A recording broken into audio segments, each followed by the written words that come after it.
Assalamualaikum warahmatullahi wabarakatuh. Selamat menunaikan ibadah puasa untuk seluruh sahabat syiar dimanapun Anda berada.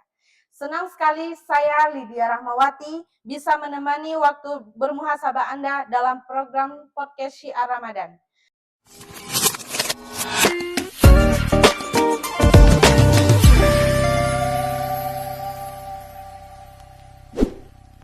Ramadan bukan hanya soal menahan lapar dan dahaga, tapi juga tentang bagaimana kita menguatkan ibadah dan menggerakkan dakwah melalui kepedulian sosial. Salah satu pilar pentingnya adalah zakat.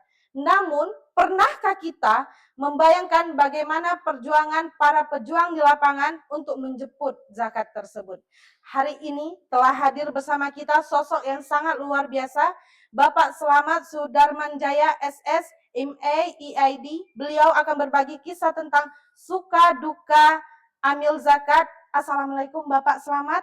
Waalaikumsalam warahmatullahi wabarakatuh. Bagaimana kabarnya Pak? Alhamdulillah baik, luar biasa. Baik, di sini apakah boleh Bapak untuk memperkenalkan CV Bapak terlebih dahulu? Silakan Pak. Ya, nama saya Selamat Sudarmanjaya, SSMID. Sehari-hari saya juga pengajar, juga konsultan pendidikan, dan juga beberapa lembaga saya menjadi pimpinan, dan di organisasi juga saya jadi pengurus. Dan terutama di sini di Muhammadiyah saya lumayan dari tahun 98. Jadi sekretaris Lanting itu selama 20 tahun, kurang lebih dari tahun 99 sampai dengan 2019.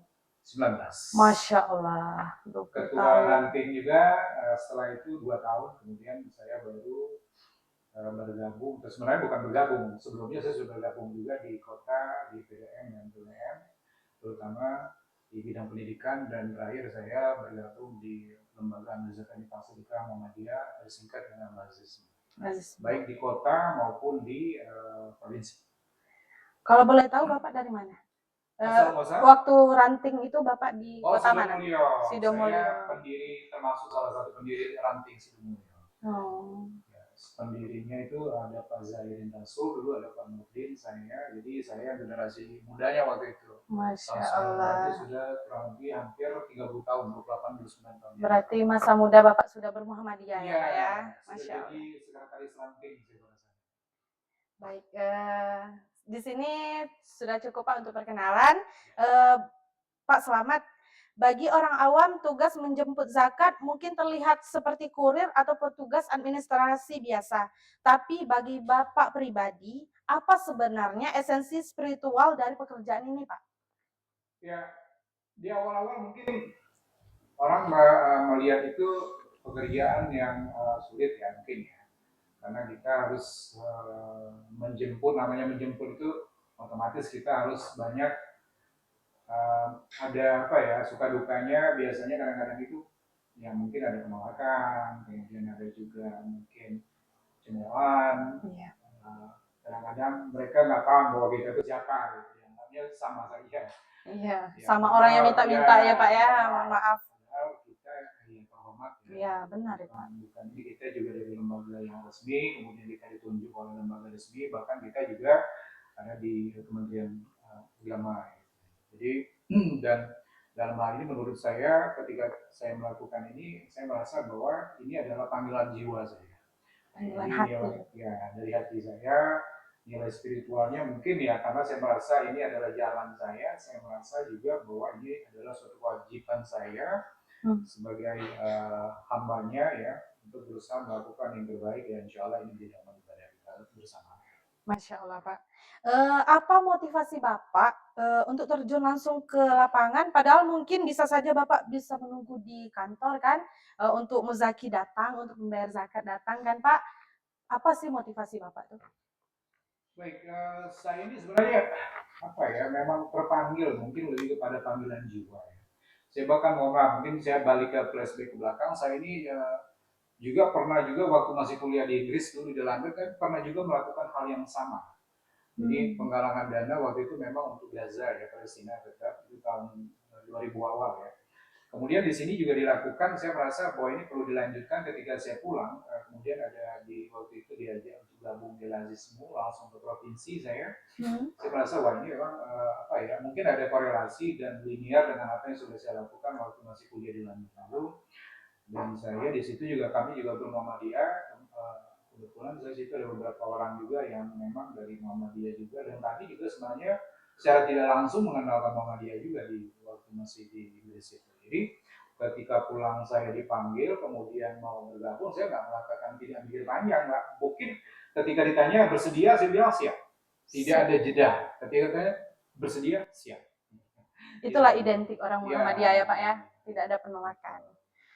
Boleh berbagi cerita Pak, sedikit cerita Bapak, mungkin apa medannya atau situasi tersulit yang pernah Bapak hadapi selama Bapak menjalankan sebagai sebagai pekerjaan Bapak tuh, mungkin terkait cuaca ekstrim, atau alamat yang tidak ketemu, atau mungkin respon kurang enak dari orang yang di lapangan Pak. Oh maaf, ini saya yang memberi kita sebagai ini apa pengumpul atau kita pengumpul yang, sebagai pengumpul. Oh baik, kalau untuk pengumpul mungkin yang Pak kalau tangannya adalah di daerah kota ya sebagai amil daerah kota ya otomatis kalau untuk masalah yang cuaca mungkin tidak terlalu kendala ya. Kemudian kalau misalnya untuk penolakan mungkin lebih ke ini ya saya pernah dulu waktu karena saya memang orangnya apa ya ketika saya melakukan sesuatu itu saya totalitas. Jadi pada saat saya waktu masih di 2016 sampai dengan 2000 mungkin dulu ada beberapa yang tahu saya di sini Pak Supandiani, beliau adalah lulusan UNIF juga.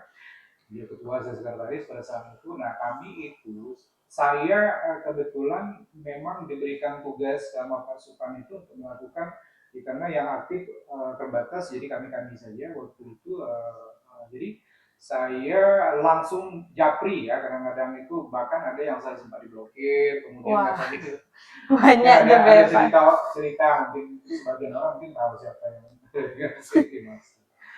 kalau sekarang sudah jadi rekan saya.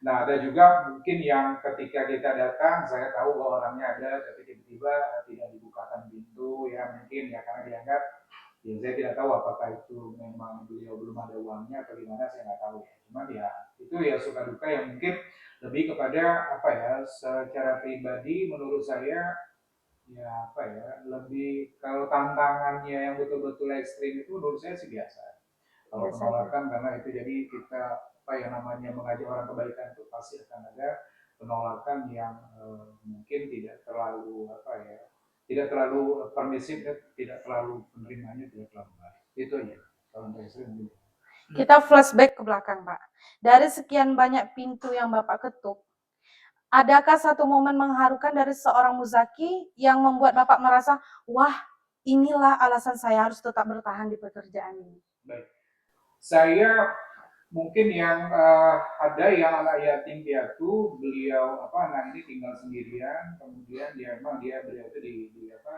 sebelahnya ada keluarganya tapi dia itu tinggal sendirian di mohon maaf termasuk dibilang rumah mungkin saya apa ya mau menggambarkan mungkin lebih lain itu kayak seperti sangkar nggak ngerti nggak sih ngomong karena dia betul-betul terbatas terus kemudian ada di daerah apa perbatasan kota itu ada yang rumahnya juga keluarga semuanya juga berapa mungkin ada 7 atau 8 kakak mereka itu sebenarnya tidak ada termasuk ke apa, warga Kota Menggulu tapi mereka domisili di sana sebagian itu mereka adalah apa ya serabutan ya ada juga pemulung seperti itu dan ketika saya memberikan bantuan itu mereka terima kasih dan saya lihat mereka itu berkaca-kaca matanya itu ya bahagia yang sungguh luar biasa ya Pak ya bahagian yang tidak bisa tidak bisa dinilai secara materi mungkin kami yang di lapangan bisa merasakan kalau orang yang tidak ada dalam posisi kami mungkin nggak tahu sih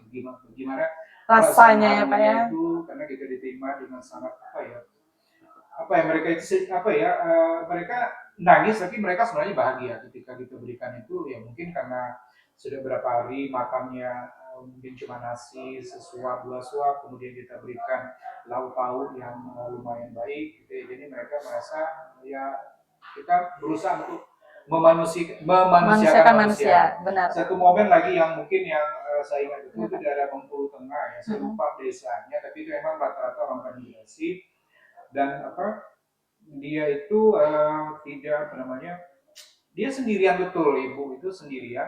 Beliau itu tidak ada keluarganya, anak-anaknya itu tidak ada mendampingi beliau, dan beliau itu berada kurang lebih sekitar 100 meteran dari rumah rumah penduduk yang lain. Dan umurnya mungkin sudah 10-80 tahun mungkin ya. Waduh, udah tua Dan ya Pak. beliau itu hanya bisa berbahasa Jawa. Nah, mungkin kemungkinan beliau itu memang dari transmigrasi.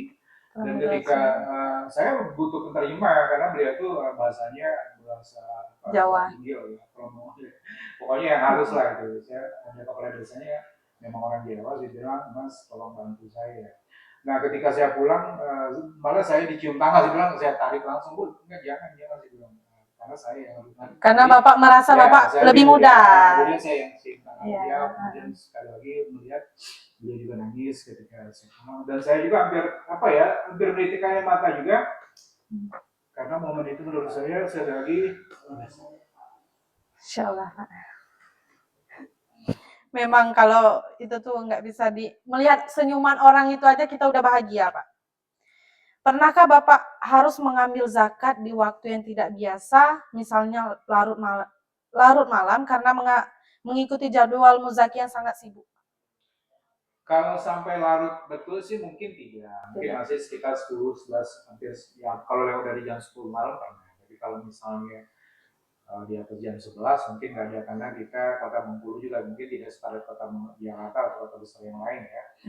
Tapi ya tetap saja pada saat itu kita merasa ya itu harus kita lakukan sebagai salah satu bentuk pelayanan kita supaya niat mereka itu tersampaikan melalui kita. Jadi kita lakukan sih tetap. Walaupun pada saat itu jujur saya juga dalam keadaan kondisi ngantuk, saya capek, tapi karena itu adalah panggilan jiwa saya lakukan.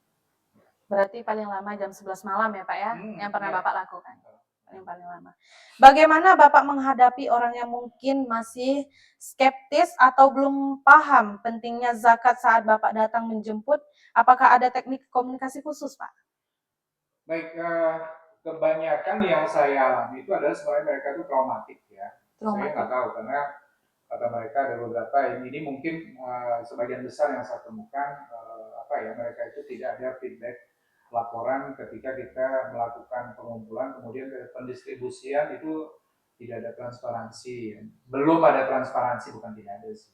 Jadi itu yang beberapa orang yang menurut saya itu menjadi tantangan. Jadi mereka tuh seolah-olah menganggap bahwa takutnya apa yang mereka berikan itu tidak tepat sasaran. Cuman saya bilang Pak, kalau kami insya Allah Bapak boleh bukan hanya 1 minggu, Bapak per hari pun bisa datang ke kantor, Bapak lihat kegiatan kami, kemudian laporan itu bukan hanya Bapak, saya bilang orang yang tidak berkepentingan sekalipun itu silakan. Jadi transparansi kami jelas, dan siapa boleh Bapak bisa cek di lapangan. Jadi ketika saya mengatakan mengkomunikasikan itu, mereka akhirnya tergerak, oke Pak, artinya kalau seperti itu kami akan berzakat di tempat Bapak dan di sistem.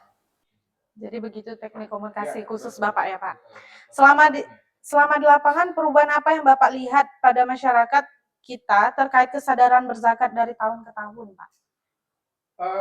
Tantangannya mungkin ini yang perlu mungkin harus kita komunikasikan, terus kemudian harus banyak terjun ke masyarakat, adalah bagaimana supaya kita itu bisa memberikan edukasi bahwa zakat ini memang sebagai seorang muslim itu ada kewajiban bagi yang mampu ya, dan bukan yang mampu kalau zakat ya, itu memang merupakan kewajiban kita. Tapi sekali lagi karena ini mungkin edukasinya kurang, kita di lapangan juga terbatas dari petugasnya, jadi mungkin itu belum maksimal menurut saya. Dan ini akan jadi tugas kita. Nah kesini saya lihat memang tantangannya agak lumayan berat, apakah memang ekonomi kita ini agak sendat. Saya bandingkan di masa sulit. Ya, di masa-masa sebelum COVID, kemudian saat COVID, setelah COVID, itu yang berbeda. Jadi kebetulan saya memang sebelum COVID saya pernah, COVID saya masih jadi pengurus, setelah COVID saya jadi pengurus. Jadi Bapak kurang lebih sudah 10 tahun, 11 tahun menjadi Zismu, jadi lumayan panjang ya. Kalau ini udah bisa mungkin kalau untuk anak-anak itu udah masuk kelas 5, kelas 4 SD kan gitu. Jadi ya untuk, tapi bukan berarti menguasai, jadi ya paling tidak pengalaman itu menjadi pembelajaran bagi saya pribadi dan juga bagi mungkin rekan-rekan yang lain. Kira-kira Pak, beda dari tahun sebelum COVID, pas COVID, setelah COVID, mana yang lebih anjlok Pak? Yang lebih sulit lah ibaratnya. Ya, kalau yang sebelum COVID terus terang itu ketika kita menggerakkan relatif lebih gampang ya. Kalau COVID otomatis memang hampir mungkin sekitar 70-80% berhenti. Jadi kalau misalnya dulu kita bisa katakanlah dapat 100 juta, mungkin dalam waktu kurun waktu 2 tahun 3 tahun itu ya kita mungkin hanya dapat 20 jutaan seperti itu ya. Dan setelah COVID, kalau jujur ya sampai sekarang itu kalau pengalaman saya pribadi ya saya tidak tahu mungkin kalau rekan-rekan lain berbeda itu tetap belum sebaik sebelum COVID. Oh, Begitu. sebelum COVID yang Ya, lebih enaknya ya Pak ya ngambil zakat. Tema kita kan Pak menguatkan ibadah, menggerakkan dakwah. Lalu bagaimana proses ambil zakat di lapangan ini bisa menjadi sarana dakwah, bukan sekedar transaksi keuangan saja Pak? Ya, apa ya, sekali lagi bahwa kita ini lebih menekankan bahwa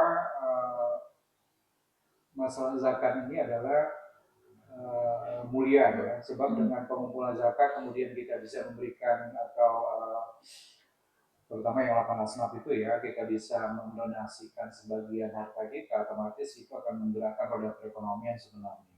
Secara tidak langsung kita juga bisa meningkatkan taraf hidup masyarakat dan ini ya mungkin apa ya orang akan menilai bahwa oh ya ternyata Muhammadiyah terutama ya Islam secara umum begini cara kerjanya saling membantu antara yang mohon maaf si kaya dan si kurang mampu gitu. Kemudian otomatis kalau seandainya selama ini mereka berada di bawah, tangan di bawah, ada harapan ke depan ketika kita sentuh dengan donasi dari Lazismu ini bisa meningkatkan ekonomi, yang tadinya tangan di bawah kemudian bisa memberi tangan di atas.